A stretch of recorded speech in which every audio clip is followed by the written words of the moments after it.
Party को बचाने के लिए प्रधानमंत्री जी लार्जर पिक्चर को काइंडली देखें, लार्जर पिक्चर को। तो ऐसा कौन सा इशू है उनका संजय जोशी जी के साथ जो सॉल्व नहीं हो सकता? क्यों नहीं हो सकता? संजय जोशी भाई साहब को पार्टी में कोई ना कोई जिम्मेदारी जरूर मिलेगी, वापसी तो उनकी तय है। दोस्तों नमस्कार, मैं हूँ रोमा और आप देख रहे हैं न्यूज नशा। प्रधानमंत्री नरेंद्र मोदी 75 साल के होने जा रहे हैं, तब भी बीजेपी अध्यक्ष का नाम क्यों नहीं आया? क्या बीजेपी में सब कुछ ठीक नहीं चल रहा? और जो लोग संजय जोशी की एंट्री की उम्मीद लगाए बैठे थे, क्या अब वो सपना हमेशा के लिए खत्म हो गया है? आज के शो में हम इसी मुद्दे पर बात करेंगे और चर्चा करेंगे। हमारे साथ इस समय मौजूद है डिम्पू बनवानी जी, जो राजनीतिक विश्लेषक है, सोशल वर्कर भी हैं और बीजेपी से जुड़े हुए हैं। इसी मुद्दे पर आज हम उनसे बात करेंगे। डिम्पू जी नमस्कार, स्वागत है आपके प्रोग्राम में आज। डिम्पू जी, हम पहले भी शो में बात कर चुके हैं इसी टॉपिक को लेकर कि राष्ट्रीय अध्यक्ष का नाम अभी तक फाइनल क्यों नहीं हुआ, क्योंकि प्रधानमंत्री जी भी 75 साल के होने वाले हैं, लेकिन अभी तक बीजेपी अध्यक्ष का नाम क्यों नहीं आया? क्या ये लीडरशिप क्राइसिस का संकेत है? इस पर आपकी क्या राय है? देखिए रोमा जी, पिछली बार मेरी ये बात आपसे हुई थी, मेरे ख्याल से अप्रैल महीने की वो बात है जी। तब से लेकर अब तक राजनीति में बहुत कुछ ऊपर नीचे हो चुका है और गंगा जी में बहुत सारा पानी बह चुका है। और सारे राजनीतिक जितनी भी घटनाएं हो रही हैं उस पे नजर गढ़ा के देश के बड़े बड़े राजनेता और राजनीतिक विश्लेषक बैठे हुए हैं, जिसमें से एक छोटा सा विश्लेषक मैं भी हूँ। अभी आपने मेरा परिचय देते हुए बताया कि मैं भाजपा मेंबर हूँ और राजनीतिक विश्लेषक हूँ और समाज सेवक हूँ। आपने मेरा परिचय सही दिया, मैं इस बात को कभी छुपाता नहीं हूँ, क्योंकि ज्यादा देखिए मेरा एक मानना है, मैं थोड़ी सी भूमिका बता दूं कि हर राजनीतिक विश्लेषक किसी ना किसी क्योंकि हर आदमी एक वोटर तो होता ही है, हर जर्नलिस्ट और हर राजनीतिक विश्लेषक खुद को कितना भी न्यूट्रल दिखा ले, वोटर तो वो होता ही है। तो किसी ना किसी पार्टी के प्रति उसका जो एलिजियंस है, उसकी जो वफादारी है वो होती है। लोग उस बात को थोड़ा सा छुपाने की कोशिश करते हैं, वो कोशिश मैं नहीं करता। मैं आपसे चर्चा शुरू करूं उसके पहले ये डिस्क्लेमर दे दूं कि बिल्कुल मैं भारतीय जनता पार्टी का मेंबर हूं। पश्चिम बंगाल कलकत्ता का रहने वाला हूं, और लेकिन पार्टी में दल में मेरी जो हैसियत है वो एक मेंबर से ज्यादा नहीं है, और ना मैं कोई आधिकारिक उसका मीडिया पैनलिस्ट हूं या ना एनालिस्ट हूं। और मेरी बात को, जो बातें मैं कहूंगा उसको राजनीतिक विश्लेषक के हिसाब से ही देखी जाए, भाजपा की पॉलिसी के हिसाब से ना देखा जाए, क्योंकि मैं भाजपा का पैनलिस्ट तो हूं नहीं, ना भाजपा ने मुझे क्या कहते कोई दायित्व दिया, मैं भाजपा के किसी दायित्व पर भी नहीं हूँ। अब मैं आता हूँ आपके सवाल के जवाब पर। देखिए, पिछली बार जब आपसे बात हुई थी अप्रैल में, तो मैंने आपको, जहां तक मुझे याद है, ये कहा था कि बहुत जल्दी भारतीय जनता पार्टी का अध्यक्ष जो है वो चुना जाएगा। हम लोगों को ऐसी उम्मीद थी कि मई जून तक ये कार्यक्रम हो जाएगा, पर किसी कारण से ये हुआ नहीं। वो कारण क्या है वो देखिए, राजनीति में बहुत ज्यादा समय मुझे भी नहीं हुआ है। हालांकि मैंने आपको इंटरव्यू देने के बाद रोमा जी, जब अप्रैल में मैंने आप लोगों के साथ आपके चैनल पर 2-3 पॉडकास्ट किए थे जी, तो मीडिया से मेरा इंटरेक्शन नया नया था। ओके। पर अब वो बात नहीं है। इस बीच में मैंने बंगाली, क्योंकि मैं कलकत्ता से, पश्चिम बंगाल से हूँ, और साउथ कलकत्ता और दक्षिण कलकत्ता में गरियाहाट एरिया में रहता हूँ, तो यहाँ हमारी लोकल लैंग्वेज तो बंगाली है। मैंने पिछले दिनों यूट्यूब पर ही, चैनलों से भी मुझे ऑफर आए हैं, मैं अभी तक चैनलों पर गया नहीं हूँ, पर यूट्यूब पर मैंने काफी सारे बंगाली में जो हैं पॉडकास्टर अपने, उन लोगों को मैंने काफी सारे इंटरव्यू दिए हैं, और मेरे इंटरव्यू का टोटल व्यू अभी, वो तो मैंने 2-2.5 महीने ही पहले मैंने शुरू किया है, और मेरा टोटल व्यू जो है वो इतने कम दिनों में 18 से 19 लाख लोग पिछले 2-2.5 महीने में मेरे पॉडकास्ट देख चुके हैं।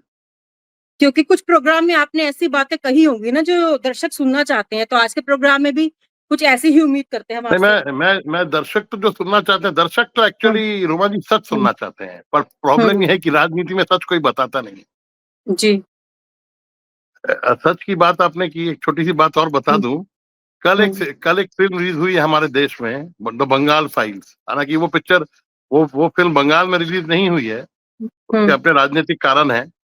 लेकिन इस जिन जिन जिस व्यक्ति ने वो पिक्चर बनाई है, हुँ, विवेक अग्निहोत्री जी, उनकी आज से 6 साल पहले 2019 में एक फिल्म आई थी, द ताशकंद फाइल्स।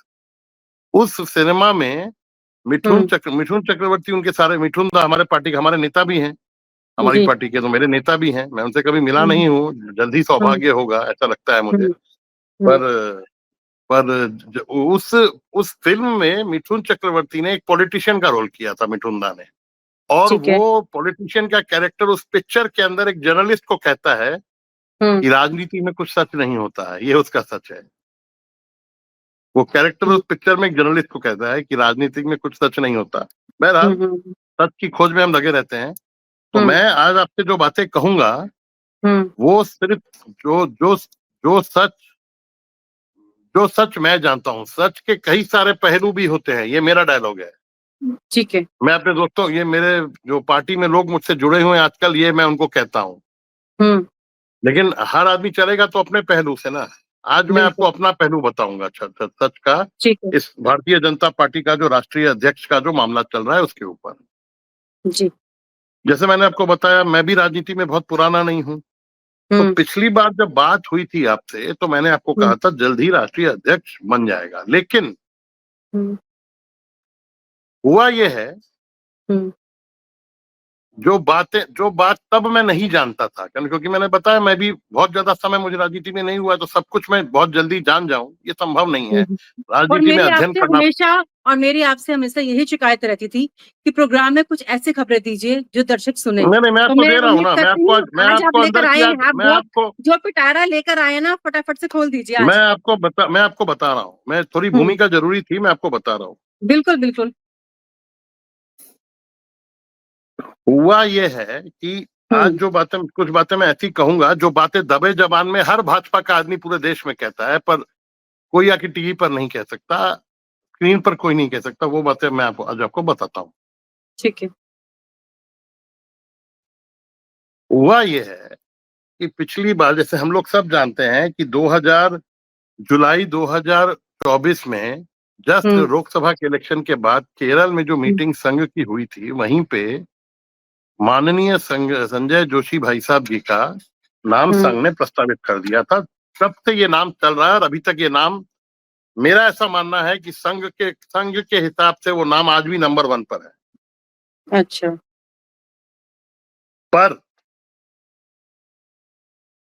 जो बात मैंने आपको कहा कि सब जानते हैं पर कोई बोलता नहीं है खुली जबान से, वो ये है हुँ, कि हमारे सर्वश्रेष्ठ नेता हुँ, और देश के 11 साल से जो प्रधानमंत्री हैं, हमारे अ, यशस्वी प्रधानमंत्री श्री नरेंद्र हुँ, भाई मोदी जी, हुँ, उनकी और संजय जोशी भाई साहब की, माननीय संजय जोशी भाई साहब की, हुँ, भाई साहब मैं इसलिए कह रहा हूँ क्योंकि मैं उनको पर्सनल तौर पे जानता हूँ और मेरे उनसे बहुत अच्छे संबंध हैं। ये बातें मैं पहले आपके चैनल पे बता चुका हूँ, तो इनको हुँ, छुपाने का कोई मतलब नहीं होता, क्योंकि दुनिया में सब कोई जानता है। इन दोनों की जो आपसी रिलेशन है, जो आपसी बातें हैं, हुँ, आपसे इनका इक्वेशन है। देखिए, ये लोग सब, हम लोग सब जानते हैं, 1990 से इन दोनों ने एक साथ गुजरात में काम किया, 95 में सरकार बनी, वहां उनके बाद इनका रिलेशन खराब हुआ, और धीरे धीरे वो खराब होता चला गया। ये बातें सब जानते हैं, आप लोग मीडिया वाले भी जानते हैं, सब जानते हुँ, हैं। एक्चुअली ये बात इतनी बिगड़ी हुई है हुँ, इन दोनों के बीच में, हुँ, और 30 साल लगभग समय हो गया, 95 और आज 2025, 30 साल हो गया। हुँ, हुँ, हुआ ये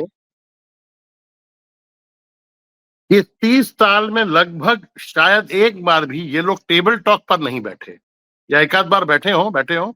लेकिन जब से मोदी जी गुजरात के सीएम बने, उसके बाद तो मुझे नहीं लगता है कि आज तक ये लोग टेबल टॉक पर बैठे, दोनों आदमी, या कोई भी संघ का बड़ा व्यक्ति या हुँ, पार्टी का और कोई बड़ा नेता इन लोगों को टेबल टॉक पर बैठा पाया।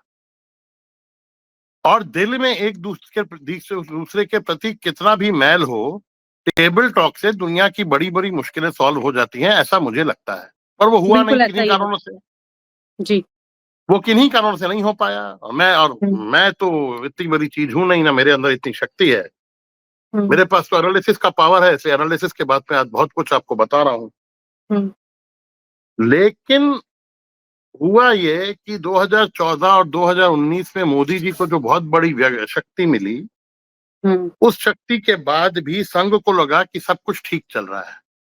हुँ, लेकिन इस बीच में हुआ ये है, देखिए मैं फिर कह रहा हूं, मैं राजनीतिक विश्लेषक हुँ, के हिसाब से ये बातें कह रहा हूँ, हुँ, भाजपा मेंबर के हिसाब से नहीं। हुँ, इस बीच 19 के बाद धीरे धीरे कहीं ना कहीं 2023-24 के बाद और 24 में खास करके 240 सीटें मिलने के बाद हुआ ये है कि कहीं ना कहीं एक नैरेटिव जोड़ पकड़ने लगा है कि नरेंद्र मोदी जी हमारे प्रधानमंत्री, हमारे नेता, सर्वश्रेष्ठ नेता पार्टी के, हुँ, नरेंद्र मोदी जी अब उतने स्ट्रांग नहीं रह गए जितना कि वो पहले रहते थे, या जितना कि ऐसा एक नैरेटिव था कि जितने वो स्ट्रांग नेता पहले थे, या उनकी पब्लिक इमेज अब उतनी स्ट्रांग नहीं रह गई है जितना पहले हुआ हुँ, करती थी। ये देखिए नैरेटिव सच है या झूठ ये तो मैं नहीं जानता, लेकिन हुँ, इस नैरेटिव ने तब से तूल पकड़ा जब से भाजपा आ गई 240 पर 2024 के लोकसभा के चुनाव में। हुँ, और ऐसा देखा गया कि संघ भी उसके बाद कुछ हद तक जाग गया और संघ ने हुँ, कहा नहीं नहीं, संगठन नहीं चल रहा है, ये नहीं हो रहा है। मेरा मेरा आकलन ये है कि मैं पार्टी का देखिए सच्चा मेंबर हूं। हर आदमी खुद को सच्चा कहता है, मैं भी कहता हूं मैं सच्चा हूं। मैं क्यों सच्चा हूं मैं बता रहा हूं। मैं वो आदमी हूं, मैं वो शख्स हूं जिसको बंगाल में भारतीय जनता पार्टी में कई तरह के पद ऑफर होने के बाद मैंने आज तक पदों को रिफ्यूज किया है, ओके। और मैं इसका सबूत भी है मेरे पास। और पिछले दिनों जो मैंने आपको बताया कि पिछले 2 ढाई महीने में जो मैंने बंगाली पॉडकास्ट दिए हैं, जिसको हुँ, कम से कम 18-19 लाख लोग अभी तक देख चुके हैं, उन हुँ, पॉडकास्टों में भी मैंने ऐसी बातें कही हैं जिससे कुछ कुछ बंगाल भाजपा के नेताओं को भी मैंने नाराज किया है। नाराज हुए हैं वो, अच्छा, मेरा इंटेंशन नाराज करने का नहीं था। और सर्वश्रेष्ठ नेता नाराज हुए हैं मुझसे बंगाल भाजपा के। कुछ ऐसी बातें मैंने कही होंगी जिनको बुरी लग गई होंगी, क्योंकि सच कभी कभी होता है ना रोमा जी, कड़वा होता है। बिल्कुल। सच को लेना इतना आसान नहीं है। आज हुँ, डिम्पू भवनानी वो शख्स है जो आज तक भाजपा बंगाल का जो हेड ऑफिस है, सॉल्ट लेक में नया हेड ऑफिस बनाया 3 साल पहले, उसके पहले कहीं और हुआ करता था। डिम्पू अच्छा, भवनानी वो शख्स है जो आज तक उस ऑफिस में पैर नहीं रखा। हुँ, और ऑफिस का एक एक शख्स, एक एक पदाधिकारी डिम्पू भवनानी को जानता है। सारी हुँ, मीडिया हुँ, हुँ, फ्रेटर्निटी मुझे जानती है आज के डेट में हुँ, लगभग। हुँ, तो अब बात ये आ गई है कि भाजपा का संगठन कहाँ है। देखिए चुनाव जीत जाना, चुनाव तो हुँ, हरियाणा महाराष्ट्र सब जीत गए हम लोग, अच्छी बात है, पार्टी जीती, मैं बड़ा खुश हूं। बिल्कुल। लेकिन चुनाव जीत जाना क्या संगठन के ही मजबूत होने का एकमात्र पैमाना हो सकता है? मेरे हिसाब से नहीं।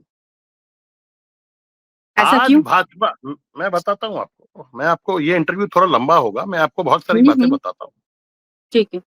आज भाजपा का संगठन, देखिए मैं तो सच बोलूंगा, लोग मुझसे हुँ, नाराज होंगे इस इंटरव्यू के बाद मुझे पता है, पर मैं हुँ, जो मेरी पार्टी का की जो कमजोरी मुझे नजर आ रही है एज अ विश्लेषक, वो तो मैं बोलूंगा। हुँ, आज रोमा जी हमारे इस पार्टी का संगठन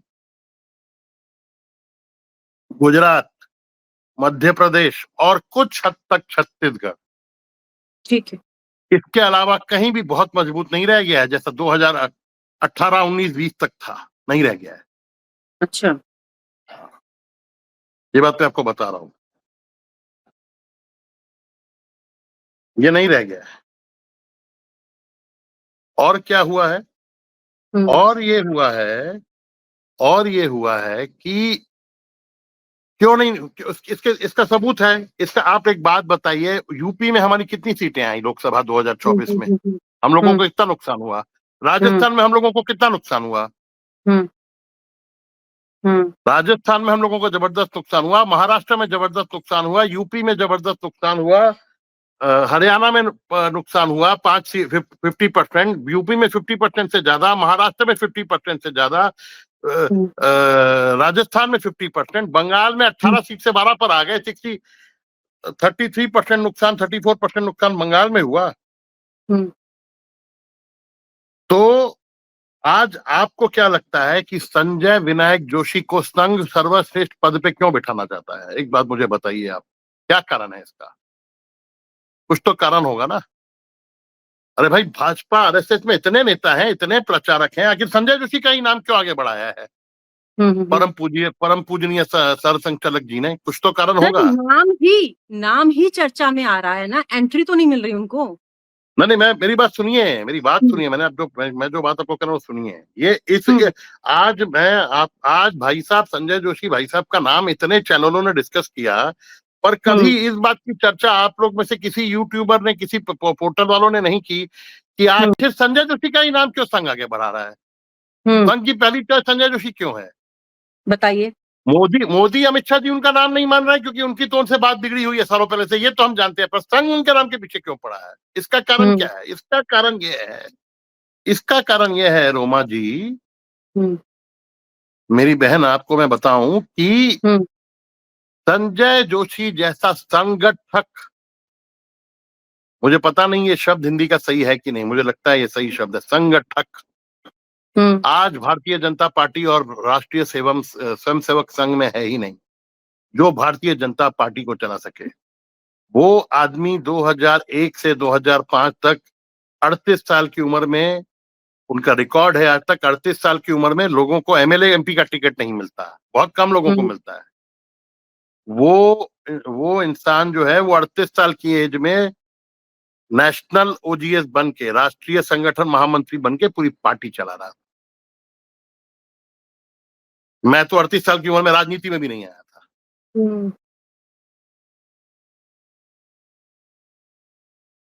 मैं आपको बताऊं, और उस समय पूरी की पूरी पार्टी, वाजपेयी जी प्रधानमंत्री थे, केंद्र में हमारी सरकार थी, सारे बड़े नेता अटल जी, अडवाणी जी, सारे के सारे सरकार चलाते थे, वो आदमी अकेला संगठक था, और 6-7 राज्यों में उन्होंने सरकार बनाई। उस समय, जिस समय में सोशल मीडिया नहीं था, जिस समय एक एक वोट के लिए एक एक घर जाना पड़ता था, हर आदमी के हाथ में स्मार्टफोन नहीं था, स्मार्टफोन तो आया ही नहीं था, मोबाइल फोन भी कुछ लोगों के हाथ में होता था। सही बात। मैं आपको एक बात बताता हूँ, 12 जनवरी को वो कलकत्ता आए थे एक दिन के लिए, कुछ घंटों के लिए, 9 बजे वो एयरपोर्ट से निकले और 7 बजे चले गए। मैंने देखा है उस बंदे को छोटे छोटे कार्यकर्ताओं का फोन नंबर मांग मांग के वो खुद अपने फोन में सेव कर रहे थे। और यहाँ पे बंगाल में बीजेपी के छोटे मोटे नेताओं को मैंने देखा है, एक उनको छोटा सा पद मिल जाता है तो उनके अंदर कितना अहंकार भर जाता है, और ऐसा सब जगह होता है। तो बंगाल के लिए मैं क्यों बोलूं? फिर बंगाल बीजेपी वाले बोलेंगे देखो हम लोग के पीछे फिर से पड़ गया। ऐसे ही सब शिकायत कर रहे हैं मेरे को, मीडिया वालों को कह रहे हैं इसका इंटरव्यू मत लो, सब चाहिए, लेकिन विषय से भटक नहीं जाए। आज संगठन चलाना क्या, संगठन, आज भाजपा जिस हालत में पहुंच गई है, आज पार्टी जिस हालत में पहुंच गई है, पार्टी उसी जगह लगभग पहुंच गई है जहां 2014 में थी। लोगों को समझ में नहीं आ रहा है 2014 में, मतलब 2014 के पहले वाले पीरियड में थी। आज इतने सारे इल्जाम जो विपक्ष और विपक्षी नेता हमारे पे लगा रहे हैं, जो मार्केट में घूम रहे हैं, उनसे लड़ने के लिए हम लोगों को हमारा संगठन बहुत स्ट्रांग होना चाहिए। बंगाल में छोड़िए, बंगाल में तो संगठन है ही नहीं, दूसरे स्टेटों में भी नहीं रहा। मैंने अभी आपको गिनाया, राजस्थान, महाराष्ट्र, हरियाणा, यूपी। अच्छा, उत्तराखंड में कुछ दिन पहले पंचायत चुनाव हुए, वहां के रिजल्ट कितने खराब आए आपको पता है? खराब है मतलब हमारे लिए खराब है। मेरा, देखिए, सीधा देश के प्रधानमंत्री, मेरे सर्वोच्च नेता नरेंद्र मोदी के से मेरा सीधा निवेदन है, आपके थ्रू सीधा निवेदन है। मैं उनको हाथ जोड़ता हूं, उनको साष्टांग दंडवत प्रणाम करता हूं। कभी उनसे मिला तो उनको दंडवत प्रणाम करूंगा, अभी आपके चैनल के माध्यम से कर देता हूं कि देखिए मोदी जी, प्रधानमंत्री जी, आप हम लोग पार्टी करने आए हैं आप लोगों का चेहरा देखकर, आपका भाई साहब का अमित शाह जी का चेहरा देखकर आए हैं हम लोग पार्टी करने। आप लोगों से इंस्पायर होके, आप लोग हमारे अभिभावक हैं, अभिभावक। आप, अमित शाह जी, संजय जोशी जी, सब हमारे अभिभावक हैं, गार्जियन हैं। आप लोग अगर आज पार्टी को सही तरह से नहीं चलाएंगे तो कल को हम लोगों का फ्यूचर खराब हो जाएगा।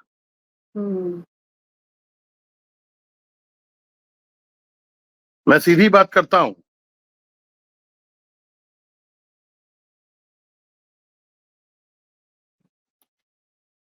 पार्टी को बचाने के लिए प्रधानमंत्री जी लार्जर पिक्चर को काइंडली देखें, लार्जर पिक्चर को। अपनी पर्सनल मैंने जैसे कहा कि कोई ऐसा झगड़ा नहीं है जो टेबल टॉक से सॉल्व नहीं हो सकता। कोई ऐसा डिफरेंसेस नहीं है। चीन हमारा इतना बड़ा दुश्मन है, हमारे साथ रोज खेल करता है। वहां तो प्रधानमंत्री जी चले गए उनसे बात करने। तो ऐसा कौन सा इशू है उनका संजय जोशी जी के साथ जो सॉल्व नहीं हो सकता? क्यों नहीं हो सकता? मोदी जी जो 75 साल के हो जाएंगे, उनके जन्मदिन पर काफी राज्यों में, सभी पूरे देश में तैयारियां चल रही हैं। तो इस पर आप क्या कहना चाहेंगे कि भागवत जी ने तो बोल दिया मैं रिटायर नहीं होऊंगा, तो क्या नहीं, लगता वो है तो बदलाव? हाँ।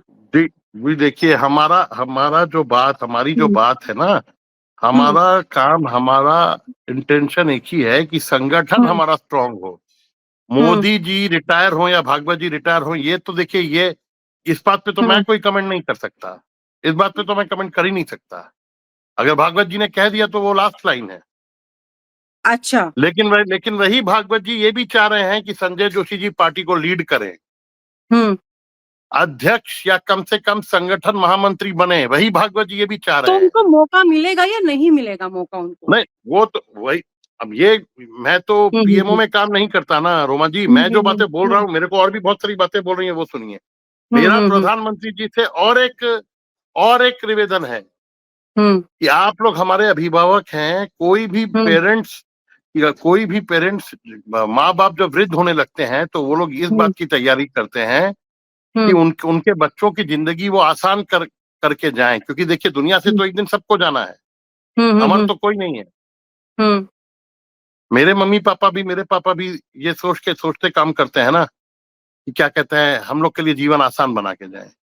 तो हम्म पार्टी सुचारू रूप से चले, संगठन सही रूप से चले, हम्म ये देखिए, सोचना आज के डेट में जो आरएसएस है, जो मेरी आरएसएस बात है वो सुनिए। जोशी। ये सोचना सबसे ज्यादा प्रधानमंत्री जी हम्म का काम है, क्योंकि प्रधानमंत्री जी सबसे, क्या कहते हैं, हम्म हमारे बड़े नेता हैं। बात को समझिए। हम्म ये हम्म जिम्मेदारी उनके ऊपर भी है। With great power comes great responsibility, Spiderman picture का टैगलाइन था, पर सच है। आप सही कह रहे हैं, लेकिन मेरा जो अगला सवाल आपसे ये है, ये मोहन भागवत ने जोशी जी का नाम आगे रखा, कई बार रखा, लेकिन क्या ऐसा उनकी इम्प्लीमेंट नहीं हो रहा उनकी बातों पर? तो क्या इंप्लीमेंट क्यों नहीं? वो तो आरएसएस मैंने और आपको बीजेपी बताया। के बीच, देखिए वो तो मैंने आरएसएस आपको बताया ना रोमा आरएसएस और जी। बीजेपी के बीच क्या कोई खींचतान चल रही है पर्सनल, जिसको आप बताना चाहेंगे आज के प्रोग्राम में? देखिए, खींचतान तो हम्म जब मोहन भागवत जी ने उस दिन प्रेस कॉन्फ्रेंस में ये बात कह दी कि हम होते तो हम्म इतना टाइम थोड़ी लगता अध्यक्ष बनने में। वो प्रेस हम्म, कॉन्फ्रेंस आपने नहीं देखी क्या? इसका हाँ क्या देखी मतलब है। है? हम्म इसका क्या मतलब है? हम्म आप मीडिया में, आप इतनी पुरानी जर्नलिस्ट है रोमा जी, मैं तो हम्म राजनीति में कुछ टाइम पहले आया हूँ।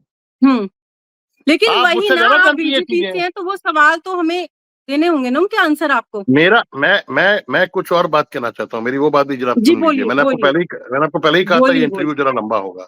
जी बोलिए। मैं मोदी जी क्योंकि हमारे सर्वोच्च नेता हैं, तो हमारी हम्म पार्टी सुचारू रूप से चले, इसकी जिम्मेदारी भी तो उनकी है ना। हम्म तो मैं तो उनसे दंडवत प्रणाम करके और माफी मांग के, हम्म देखिए मुझे पसीना आ रहा है, मैं अपने लीडर से सवाल पूछ रहा हूँ, हम्म क्योंकि कभी कभी जीवन में ऐसा समय आ जाता है। वो हम्म समय आ गया, मुझे ऐसा लगता है। हम्म मैं आज रात को बहुत चैन से सोऊंगा, क्योंकि मैं अपनी अंतरात्मा की आवाज आज बोल रहा हूँ। मतलब आज के इंटरव्यू में आपको इतनी तसल्ली मिलने वाली है? मेरे को हम्म डर भी लग रहा है ये बातें करते हुए, क्योंकि कहीं ना कहीं वो मेरे सर्वोच्च नेता है। यहाँ पे नहीं, मोदी जी हालत यह है आपकी कि बात लोग सुनेंगे, आपको आदमी घबराने अपने या जिले डरने के की जरूरत नहीं है। पार्टी मोदी जी बात सबके डर की नेता नहीं हैं, है, आपकी बात बात बिल्कुल रिगार्ड सुनेंगे। बात रिगार्ड की है। डर नहीं रहा हूं मैं, हम्म डरूंगा मैं क्यों? हम्म लेकिन बात रिगार्ड की है। आप आदमी हम्म अपने पिता या दादाजी से सवाल पूछते समय इंसान की थोड़ी थोड़ी तो हालत खराब होती है ना, वो मेरी भी हो रही है। हम्म और मैं तो आपको हम्म सारी बातें बता ही रहा हूँ। हम्म इससे मोदी जी कब रिटायर होंगे, भागवत जी कब रिटायर होंगे, इस पे तो मैं देखिए कमेंट नहीं कर सकता। अच्छा। ये मेरा विषय नहीं है। लेकिन मेरा विषय ये जरूर है, मैं इतना जरूर कह सकता हूं कि पार्टी हम्म, सुचारू रूप से चलनी चाहिए। और आज के अच्छा। डेट में पार्टी का संगठन पूरे देश में बहुत जगह कमजोर हो गया है। और हम्म इसके मैंने आपको तथ्य भी दिए हैं। इसका जिम्मेवार कौन है? इसका जिम्मेवार समय है। देखिए एंटी इंकम्बेंसी की हर पार्टी में देखिए राजनीति ऐसे नहीं चलती है रोमा जी, इसका हम्म जिम्मेदार हम्म कोई नहीं है। पार्टी ऐसे नहीं, चलती है, ऐसे चलती है, ऐसे हम्म चलती है। आज कांग्रेस ने इस देश पे 55-60 साल राज किया। हम्म आज कहाँ है कांग्रेस? आप नहीं देख रही हम्म हैं। उसका जिम्मेदार कौन है? जिम्मेदार कोई हम्म नहीं होता है, जिम्मेदार तब समय होता है।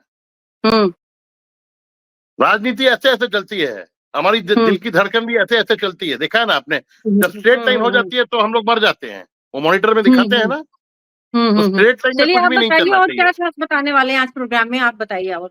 हाँ, एक मिनट देख लो, मैंने पॉइंट लिख के रखे थे। जी, देख लीजिए। मेरा मोदी जी से एक और निवेदन है, साष्टांग हम्म प्रणाम करके उनको मैं कह रहा हूं, मेरे सर्वोच्च नेता को, कि देखिए हम सब बच्चे हैं और आप हम्म हमारे गार्जियन हैं।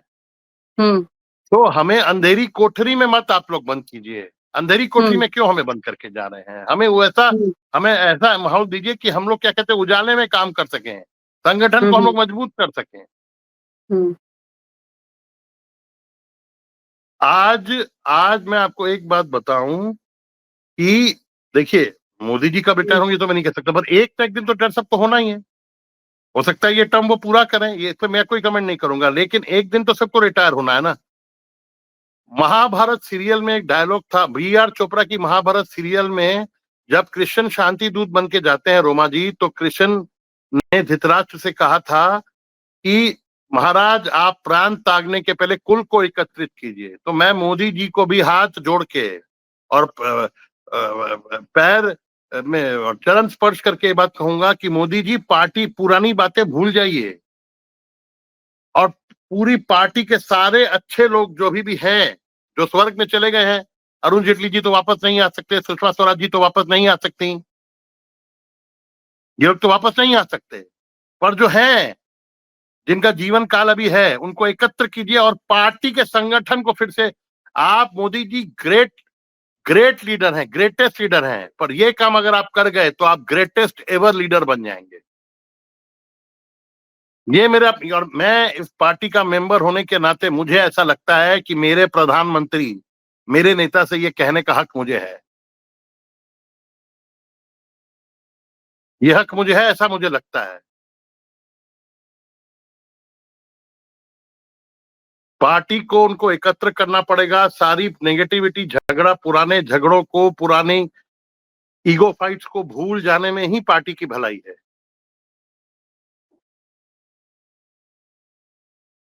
एक मिनट में देख लूं जरा।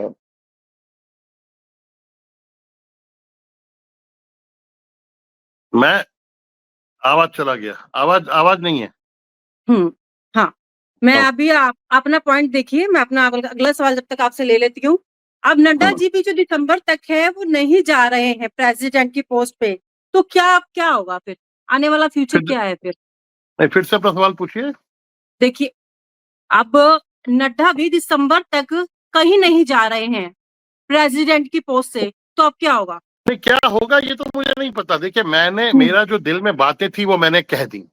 हम्म जो मेरे पार्टी और मेरे नेता को मुझे कहना था वो बातें हम्म, मैंने कह दी। ठीक है।